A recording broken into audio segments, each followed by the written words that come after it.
Alright, magandang good morning sa atin mga paps. Araw nga ngayon ng Martes at tayo magbabiyahe. Ang una nga sa ating pumasok na booking ay mula dito sa Pasig, papuntang Biron Transport sa Epipanyo de los Santos or EDSA.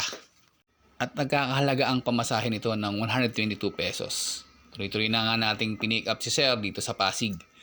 At pagka-pick up natin kay Sir ay dire-diretso na rin tayong pumunta sa EDSA sa Biron Transport. Pagbaba nga natin dito kay Sir sa EDSA ay napasukan tayo ng pangalawa nating booking. Malapit lang dito along Aurora. At ang biyahe din naman ni Sir ay from sa Albany papunta ng Pasig. Nga dito sa Albany ay nagbiyahe na tayo pamuntang Pasig. Nakuha naman natin ng 30 minutes ang biyahe. Ang pamasahe nga ni Sir na 118 pesos ay ginawa na niya yung 150 pesos. Maraming salamat Sir sa inyong tip. Pagbaba nga natin kay Sir sa drop-off ay may pumasok din agad na booking sa atin. From dito sa Pasig, papunta naman ng Marikina. At ito yung ating pangatlong booking. Medyo malayo lang dahil sa Victory Street sa Marikina. Sa bandang, basta doon sa may Champaka banda.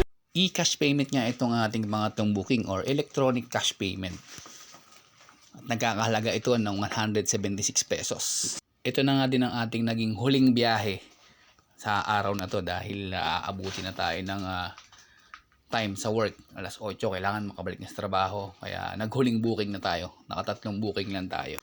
Patuloy lang tayo mangarap at magsumikap. Lagi mag-ingat. God bless mga paps.